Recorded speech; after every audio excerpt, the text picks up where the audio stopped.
Welcome to the Family First Life Solidity team call. And this is the final call of the year. So we're going into week 5 of December, aka the final week within the entire year. And perfect time. And hey, Paul, how are you doing? I'm doing phenomenal. How are you doing, Marisa? I'm doing great, especially after hopping off that hierarchy call. That was a great call. So appreciate that a lot. But super excited to be on with you today, Paul. And I really just wanted to kind of hit on, last year around this time, you had helped the team out a lot, in my opinion, with kind of reflecting on the year, but also setting goals to kind of go into the new year strong. So I just wanted to see if you could kind of shed some light, because oftentimes I feel like, as an agent, agency manager, whatever you want to refer to it as, or just as a person, we can be really hard on ourselves and we don't necessarily recognize the small wins, but we also don't recognize those tiny little areas that we can just clean up that will make it for a better year. So I'm super excited to have you on with me today, Paul. Well, hey, I'm excited to be on with you guys. And I think that this year coming up, it could be an absolute transformational, game-changing year for you guys. I really do believe that. I did a small group meeting. In fact, Shifty was there, um, and we were talking about just kind of how to make this year a phenomenal year. And I think it really starts with unpacking the year that we just went through. I think that every year, I think every day has something to teach us, right? But it's up to us to kind of pause and take a look and try to find the lesson in that we can therefore build the next year upon. And I just want everybody to realize this, because I thought about this the other day, like how I felt in certain seasons of the business, where you think that, like, where you want to get to, whether it's financial freedom, maybe a partnership with integrity, maybe it's in a Hall of Fame, whatever it may be, sometimes it can feel like it's so far out in the distance, right? You feel like I'm already working, I'm putting in this level of intensity, and I'm here, and I feel like there's so many steps to get to where I need to get to. And I think that might be one of the greatest lies. I think a lot of times when we feel that way the most, we're probably closer to it. It's just some small tweaks and adjustments to really see that breakthrough take place. And I mean, I think about all the different agencies and organizations and producers that, everybody on here would say, man, look at what they've accomplished. Look at the success they've got. I know Rami hit Hall of Fame this year, and Marisa, you hit Hall of Fame, last year, and you issued a lot this year. You got really close to it again, and there's people that say, man, that's I'm struggling to get my dang appointments booked tomorrow, and they seem so far out. But the reality is, in fact, I think every single person that you might look to and say, wow, look at that, they've got the same spots of doubt, disbelief, discouragement. They've got the same struggles and hardships that they had to battle through. But they just had this one year where it kind of changed everything, right? And I think the first thing you can do to make or put the odds in your favor to have 2023 be that year for you is simply having this belief that it can be, almost expecting that it will be. The benefit that I have, I think the greatest benefit I've got is the relationship that I've developed with so many phenomenal people, different organizations, different agencies, different teams, and I've never lost track of that. Like when I look at the group's volume or growth, or, I was on Erica Walker's call and she was like, giving what is it, accolades out. And like, I was like, man, let me call my wife, let her listen to this stuff, but at the end of the day, I left thinking that's not even really true. Like, it's just a product of having really great people in the organization. But the benefit that I think I have above most is just my vantage point to see all these agencies, all these producers, and have an idea of what they did that caused their breakthrough year, because I have conversations about it, to always be looking to learn. Like I've known Mark Mead for a long time now. And I think when we hop on the phone, it's like this battle of who's asking the most questions, because I'm just trying to learn something from him and he's trying to figure out something too. And it's just a very valuable, fruitful conversation, because we're both trying to take stuff and see where the value is. And I think that when you look at everybody's career, there's usually this one year where things just transform, right? And I remember, I mean, I've looked at Andrews, that I remember the year that happened for him.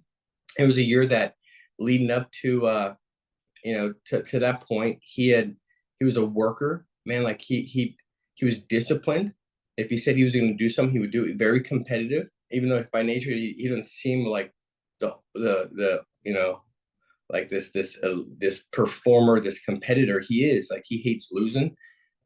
He had a lot of those things that kept him going to a level where his results are really good. His team was doing, helping a couple hundred families a month.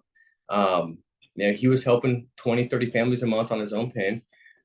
But there was this year where like everything changed. And I remember that he just made a decision to stop hanging out with a lot of people he was hanging out with. The people he was associating with were people that kind of worked for wages. He didn't have anybody he was really spending time with that was running big successful businesses. It was all people that he kind of grew up with in the neighborhood and the area, and so most of his weekend conversations kind of looked like the ones that they were having, right? Like complaining and this and that. If this was different, if that was different, if we had a different person in office, all of a sudden my life would be better. And it was just a bunch of crap that if you hear long enough, it's hard not to buy into it. And he finally took this ownership and said, I am where I'm at. And it's 100% on me, and I'm going to make those changes. And so I remember the year where he stopped going out and partying all the time. He stopped hanging out with those people, and he started to spend a ton of more time with people that were 7-figure incrementers with 8-figure. Like, he spent so much more time. You say, well, I don't know 7-figure incrementers. Yeah, they're all people with FFL. Like, trust me, like where we grew up, like we don't have, like, our neighbor's not a 7-figure incrementer, but he just started spending more time with people in the company that had made that kind of income and reaching out and asking questions. And see, every one of you has that ability.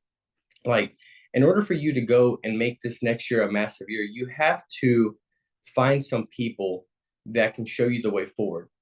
You have to develop some relationships with people that are at a significantly higher level that can ask you some really good questions that you normally wouldn't think of. And those questions are going to lead you to finding different answers. A thought is produced from a question and an answer. That's a thought. And so if I want to go out there and make next year a better year, I got to think at a different level. The best, easiest way for me to think at a different level is get around different people that can ask me questions that are different levels, that evoke thoughts, my thoughts that are different level thoughts, right? And that's going to come from different interactions with people that are there. Now, you all have the ability to do that, like every one of you. You could reach out to myself. You could reach out to Maurice and Ramar. You could go on a podcast and say, man, I really like that person. Look them up on Instagram. You can send them a DM. I mean, guys, when I have agents DM me, I reach out to them. Now, I sometimes get overwhelmed. I forget and I don't do it. But the ones that continue to do it, I always do. And that's on you. Like, every one of you, you can say, man, I really like Mark. I really like this person. I really like, Wetmore. I really like, Nina, whatever it is. And you can start to reach out and DM and say, hey, man, I'd love to have a conversation with you. Now, you can say, I did, and they didn't get back to me. Well, did you do it twice? Did you do it 3 times? Did you do it 4 times? How bad do you really want it? You say, well, I don't want to push or bother. Well, you don't really want it that bad. Like if my kid, it's probably an old cliche story, but like my kid was in a burning building, do you think I would care what you thought about me as far as whatever solution I needed to find to get there and get him out? No, I would not care. I could take off all my clothes, run over there butt naked. I wouldn't care you judge me, because I'm like, I got to make sure I got enough clothes to pat them out when I find them, if they're on fire. Like, I wouldn't care. It would make no difference. I wouldn't even enter my mind. And see, when you want success that bad, when you want this year to be that big of a year, you won't care about that stuff. You'll care less about, well, if I unmute myself on a Zoom and people hear me get hung up on, well, I don't want it. That doesn't feel. You won't care if you're like, oh, I don't care. I'm going to be successful. I don't care what you think. You can try to judge me, whatever you want to think. I'm going to kill this thing, right? And so the thing is this: in order to have a massive year, you got to realize it's just a lot of little things, a lot of really easy things. It just really is. It ain't like, you're so much closer than you think. I mean, that's the thing I can tell you guys. Like, with looking at all these people that all the different groups, all the integrity partners, I know every integrity partner very, very well. I've been doing this 15 years. I know them very well. And I can tell you, every one of them had one massive transformational year. And I can tell you that every one of them, they pretty much got to a point where the year before that, they felt that they were the furthest away from it. And whether that built frustration up in them, whether that allowed them to say, you know, this is finally going to be different, because they're like, I'm not dealing with another year like this again, because they felt so far away, right? The gap from where you're at to where you want to go, guys, the bigger that is, the more frustration, disappointment is. And I know you've probably heard it before, but like when something finally changes, it's when the person's so sick and tired of being sick and tired that they're like, I'm willing to actually do something different. So the reality is, if you're feeling like, man, I've never felt this so far away from it, you might be the closest to it. You just have got to make some of these your small tweaks and adjustments, right, to be able to go out there and elevate and get to that level. And so I think the first thing that needs to take place is a heightened awareness of kind of like where you're currently at, right? If we're looking at 2023 and saying, okay, I want to get to this destination, and the destination is really your goals. Your destination is your chief objectives. If you say, I want to get to this destination, well, you got to first find out where you're at, right? If I say I want to go to Boston right now, and I start driving there, but I don't put where I'm at, I'm not going to get to Boston. It's got to know I'm in California, because if it assumes that I'm in Nebraska, I'm not going to end up anywhere close, man. I might end up in New York or something. Like, I might end up in Florida. So you got to have a real good understanding of where you're currently at. Now, how do I do that? Well, I think that you gotta take a look at your schedule from last year. I think you got to put together, look at your calendar. If you had a paper, like I got one of these that I write in. You know, you pull that out. This is what I use. You pull it out. You go through it, and you start asking yourself some questions. You know, what was the greatest time wasters? What was the greatest time expenditure I spent most of my time on? You know, what was the my proudest moments, my biggest accomplishments? What was the greatest lessons that I learned, or my greatest failures last year? What did last year teach me? I mean, these are questions that get you starting to think about it. You can't, but you got to spend some time thinking about it. You know, who did I spend? Who do I need to spend less time with? Who should I spend more time with? What relationships did I have that didn't bring me value? What relationships did I have that actually brought me the most value? You know, start going through it and taking a look at your schedule, really kind of auditing where your time was spent. Did you spend most of your time day in, day out on things that were income producing, things that mattered most? What matters most, right? And I think that that's a great question. And realizing that, man, this is pretty simple. There's only a couple things that matter a lot with anything, right? With this business, it can get caught up in all kinds of different stuff. But like, if you could just be really committed and all in, heightened focused on the few things that matter a lot, such as like dialing, booking appointments, lead strategy, right?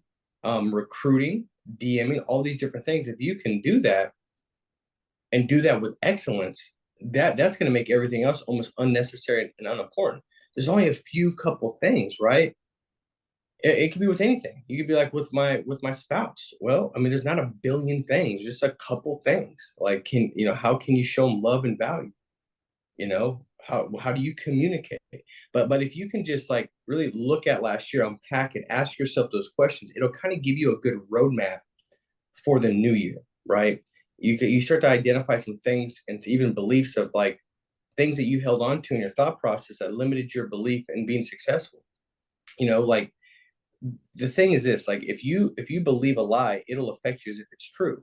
And so even asking yourself, like, what did I believe last year that did not lead me to success?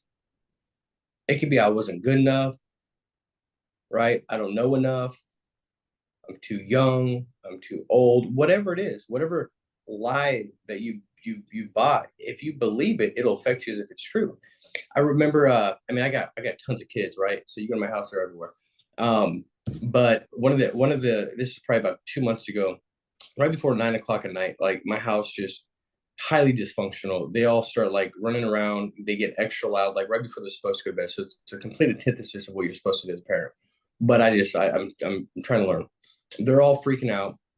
Penelope, I hear Perlay, and she's my 5-year-old. She's just screaming, like, let me out, yelling. And Perlay, she's got a scream that makes you angry. Like when she yells, I get mad because it's the worst one. I don't know if you know a kid that's just when they yell, you're like, oh my God, like I want to smack the nearest person next to me. I guess that's her yell. And she's my kid, which means that you would think even more so because typically when your kid yells, it's not as effective for you. But I'm like, what the heck? So she's freaking out. I'm like, what the heck? Why is she crying? So I go upstairs and Penelope, my 7-year-old, she's like the prankster. Like when I get in my car, remember where we're driving, I go to soccer practice every night. She sneaks in real quick and she'll buckle my seatbelt before I get in. And so I sit on it. You know what I mean? Like she's just always trying to prank somebody, right? And so she's like, Dad, she thinks the door's locked. I'm like, no, she doesn't. You can't lock the door from the outside. She's like, I know, but she thinks she's locked in. She's like, I didn't do nothing. I didn't lock the door. I just told her it was locked. And she was freaking out as if she was locked in. And the thing is this, her emotion, her body, everything about her was this as if she was locked in. Like she believed a lie. And it didn't matter that it was a lie. It affected her as if it was the absolute truth.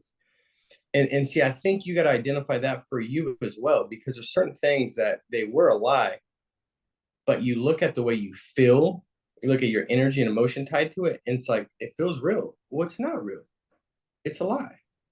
The truth is that this year is going to be the year that you decide for it to be. The truth is you are the only person that has the ability to recreate a whole different year. And be clear, I've got all kinds of stuff. This was a big lesson learning year for myself where I learned a lot. I'm taking a lot from it. And usually the years that, didn't work out the best way are the years that provided the most lessons that will allow you to have so much better years moving forward because of what it taught you. But, you're created to create, right? Like, I mean, regardless of what you believe you were created by a big blast, what it's called, the Big Bang or something like that. I don't know if that's still a theory or not.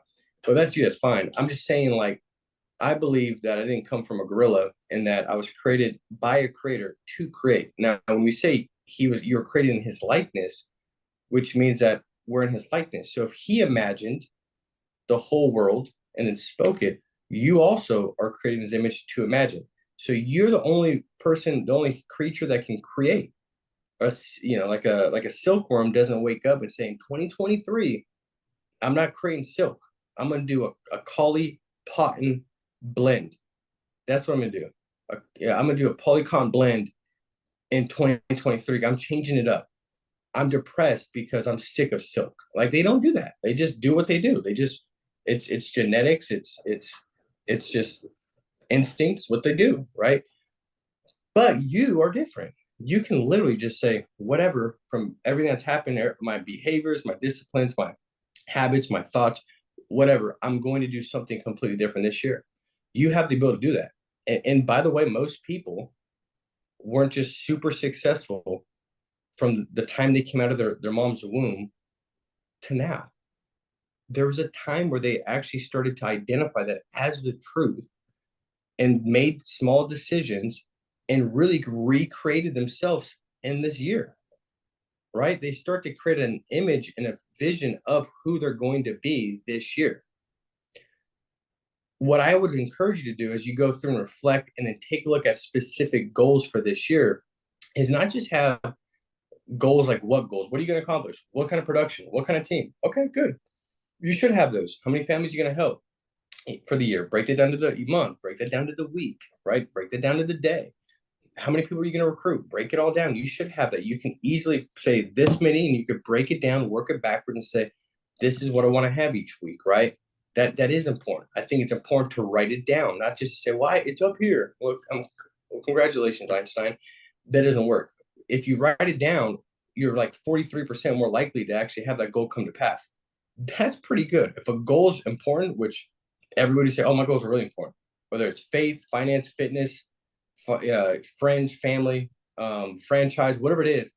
Oh, they're important. Okay, well, wouldn't you want a 43% higher chance? Now, the other thing is, building this team camaraderie. Like you guys, all have love for each other. You guys all want each other to win. I've had you at the office. I've spoken to Heather. I know Rami and Marisa very, very well. I've spoken to to Kyra and Heather Holcomb.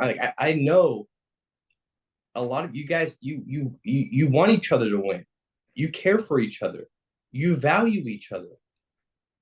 Well, tell each other your goals, because if you can just open your ear and listen and open your mouth to tell, you're like 77% more likely to have that goal come to pass if you tell someone.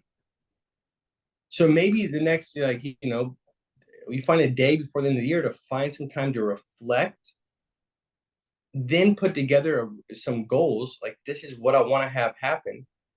And I think it's really important, not just to be like production or recruiting, but like, what about your faith? What about your family? What about friendship? What about finance?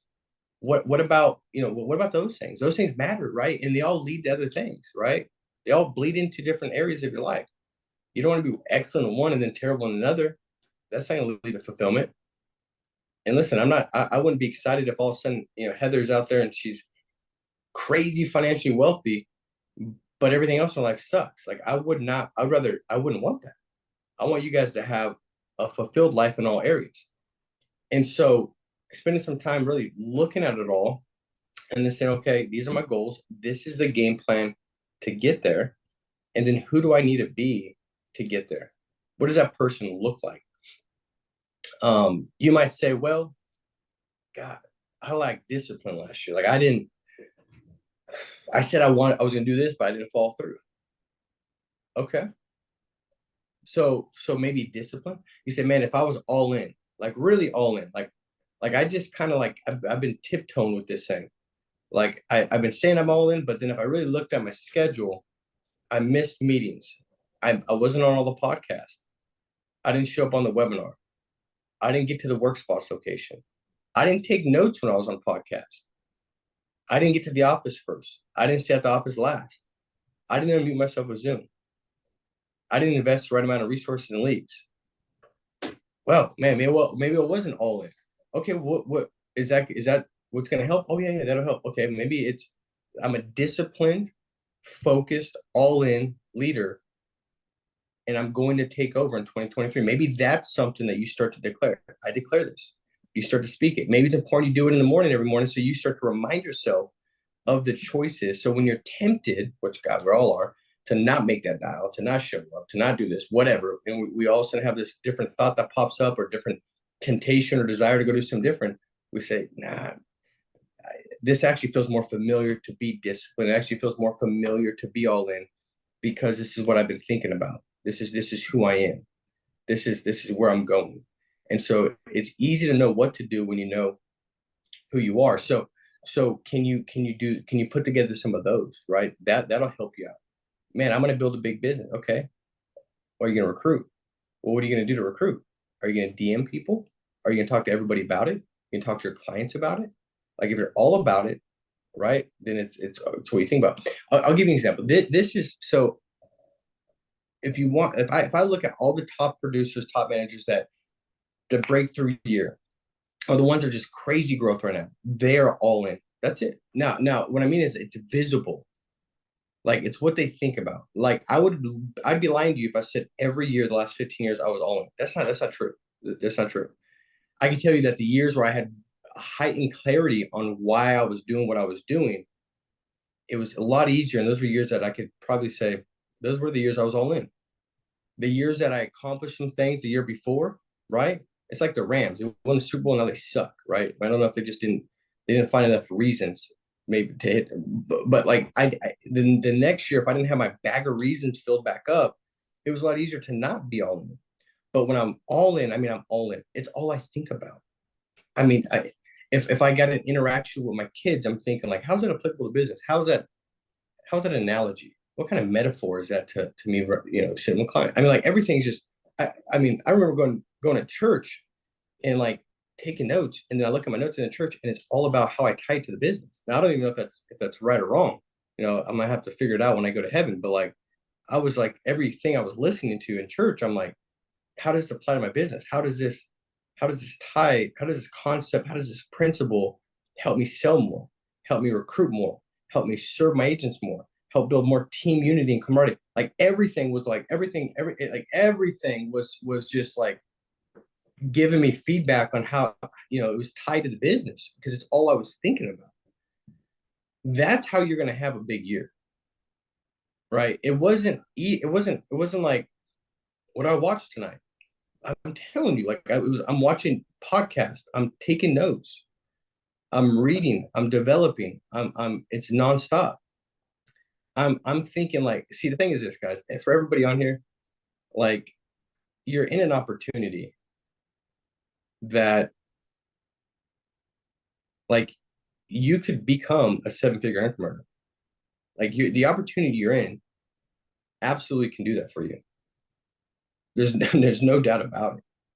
Like there's tons of people that want an opportunity.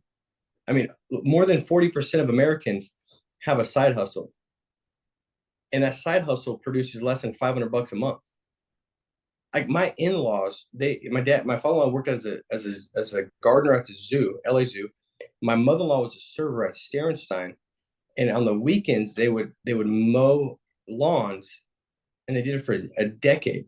Like all Saturday, all Sunday, they'd go up and back, and they'd mow lawns. And these people are paying them like $70 a month. You know what I'm saying? Like they're making like $800 a month, and they're busy all weekend, every weekend. I mean, you don't think, and now when I got my license, he'd already stopped doing that. But you don't think that like this would be something he'd be excited about? A person like, think about how many people are out there. You're not lacking the opportunity, you're lacking the activity. It's everywhere. They're everywhere. The people are everywhere. Yeah. The clients. You don't think there's clients that you sit with? I mean, I can tell you 40% of the clients you sit with probably do something on the side. Why? Because numbers don't lie. Stats are stats. I wonder if there's a client that if you just ask them if they know anybody that'd be interested in doing what you just did, if it seemed that difficult and you need some help because we're really overwhelmed and back, like who do you know? That there's somebody there that's going to be a next top producer. I guarantee it.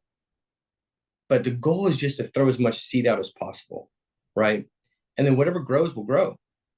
But we can't get stuck staring at either a lack of growth from one specific seed, i.e., like maybe an agent you bring on board. Like, why is that person not doing well? Why does it matter? Who cares?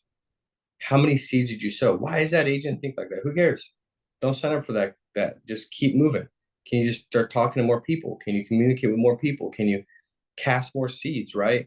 The reality is this, guys, like this year, it ain't like the person that sees success, they might be the person that they deal with the most personal setbacks, struggles, and things that come at them. But it's a response. It's a response. So I would say a big part of making this a big year is to say, hey, how can I consume more good stuff? How can I consume more good stuff? And how can I say less stupid stuff? Just start, like these leads ain't any good. That's stupid because it's true. And because you believe that, it's going to affect you as true. You say, wait, leads suck? Oh, yeah. You don't think you get a batch of 100 leads, there's not going to be leads that'll pick up? Yeah. So you could easily say leads suck and find evidence to support that those leads suck, 100%.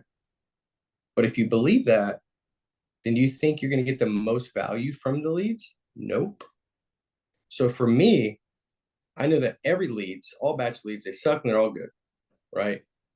But when I'm calling these families and leads, I'm thinking like they're all great. Why? Because I'm not looking at it as a lead. I'm looking at it as a family. Every family needs life insurance.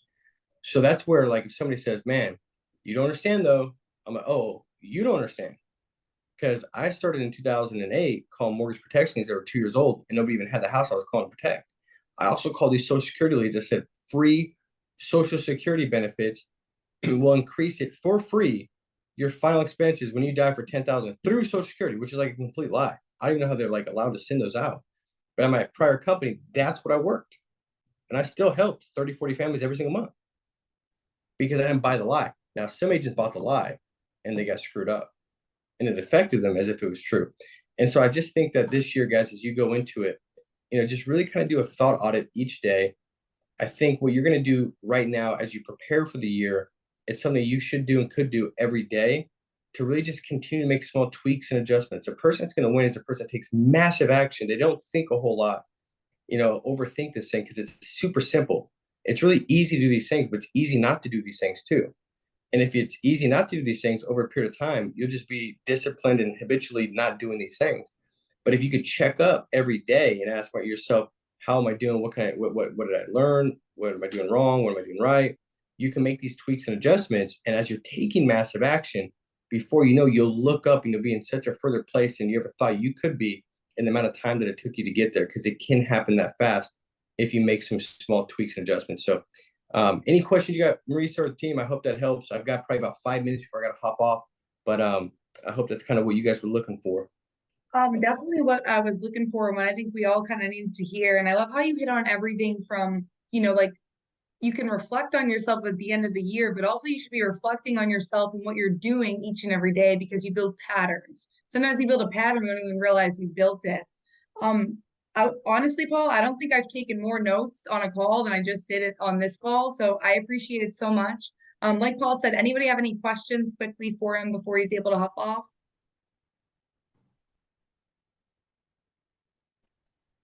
I do, of course.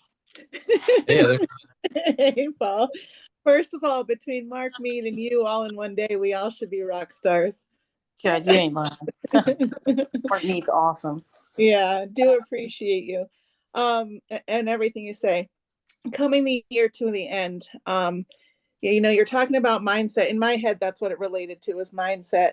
And remembering, the thing that I picked up the most from you was remembering that what was your time last year, which, by the way, I was only in the business for 2 months, to this year. So not to get discouraged, because I killed it this year compared to last year door dashing, like literally. Yeah, so anytime you think of yourself as, oh crap, I'm not doing well, or how am I really on that leaderboard, or whatever it is, you just reminded me that I have to look and see the growth. And I appreciate that reminder.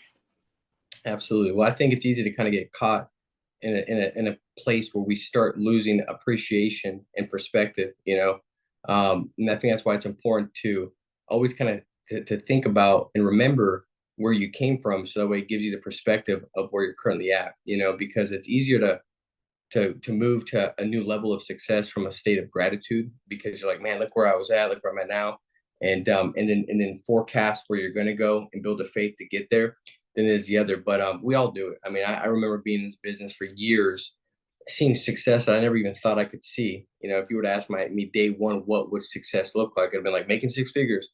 And then now 5 years in, I'm making that times 6 a year, and still thinking like, having moments where I think, man, this sucks.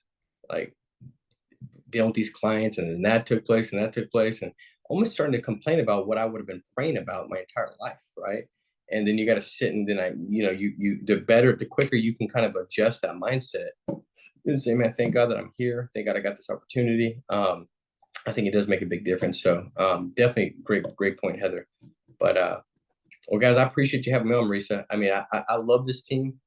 I want this team to see great success. I believe it definitely can. I think this is a year where you guys go out there and you start helping, 1,000 families plus a month. I can see it. There'll be people on here that will help, 40 families a month that are only helping 10. There'll be people on here that their team's doing, helping 30, 40 families a month right now, and their team's going to be doing, 300,000, 400,000, 300, 400 families. It can happen.